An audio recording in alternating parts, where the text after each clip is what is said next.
place un hub allant dans le sens de la promotion, du financement, plan de développement, directeur intégré de l'NVG. C'est un motif de satisfaction, c'est un pas encore franchi dans le cadre d'une intégration énergétique qui réunit l'ensemble des pays qui sont parties prenantes de l'NVG.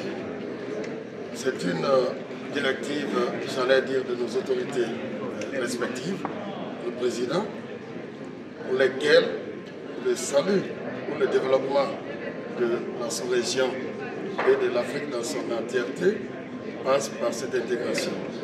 Et l'OMVG est une illustration parfaite dans le cadre donc, de l'énergie, dans le cadre de l'agriculture, dans le cadre des infrastructures routières. J'apprécie qu'on ait une base de données de 179 projets qui sont soumis au financement, sur lesquels nous avions soustrait 26 projets de façon prioritaire et de façon très inclusive. C'est une avancée majeure qui nous montre à suffisance que l'OMVG n'est plus à la mode de la communication, de la parole, mais c'est beaucoup plus dans l'action et dans le concret.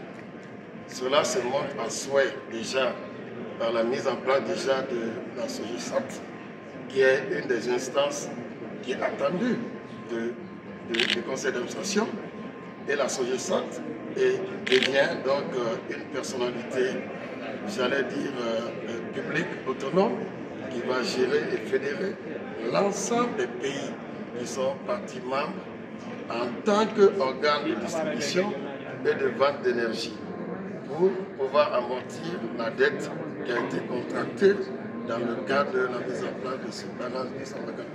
Et donc, j'apprécie de telles retrouvailles en tant que ministre de l'économie et des finances, puisque les ressources financières à l'international deviennent de plus en plus rares. L'aide publique au développement devient rare, alors il faut optimiser. Et il me souviendra que la BAD, qui est un partenaire présent, nous avions aujourd'hui un retrait dans le fonds FAT de près de 500 millions des États-Unis. Ça veut dire que les ressources concessionnelles sont en baisse constante. Au niveau de la Banque mondiale, le fonds FIDA, le fonds IDA est également en baisse. Cela montre que nos économies doivent s'intégrer pour optimiser davantage les ressources pour ce qu'on appelle déréquoiser les charges de construction des grands barrages de développement.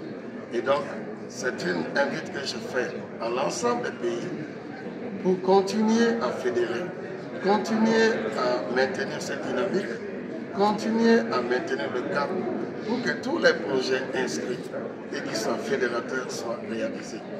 Et que nous puissions assurer la transparence, la redevabilité dans la gestion. Cela est monté de telle manière que nous voyons que l'OMVG est construit sur une base de, j'allais dire, de partage de bénéfices et de partage d'électricité et de partage aussi même des coûts. Et ça, c'est une opportunité majeure que nous devons tenir à l'effet de mettre nos pays sur une dynamique de croissance irréversible. Et donc, je remercie M. le ministre du Sénégal, Jean Delo, M. le ministre de l'Énergie de la Guinée, qui est le président du Conseil des ministres, et que moi-même qui suis là en tant que ministre des Finances, représentant le ministre de l'Énergie, et l'ensemble des collègues sectoriels qui sont venus des autres pays, de la Gambie, de la Guinée-Bissau, pour maintenir cette étape, maintenir cette dynamique, pour que l'Afrique, dans sa dimension plurielle, puisse connaître une croissance dans tous les développements de façon inclusive et une intégration réussie. Et cette intégration réussie commence par les régions. Par les régions, la CEDEAO, l'Est, le Sud, ainsi de suite. Et donc déjà, c'est une bonne indication de l'Afrique de l'Ouest, à travers ces 4 pays de l'RDG, montre, vous allez dire, à l'opinion nationale et internationale. Et mes remerciements donc sincères pour les autorités sénégalaises pour la qualité de l'accueil et les discussions qui vont suivre, et que nous puissions sortir de ce forum avec des intentions de financement réalisables.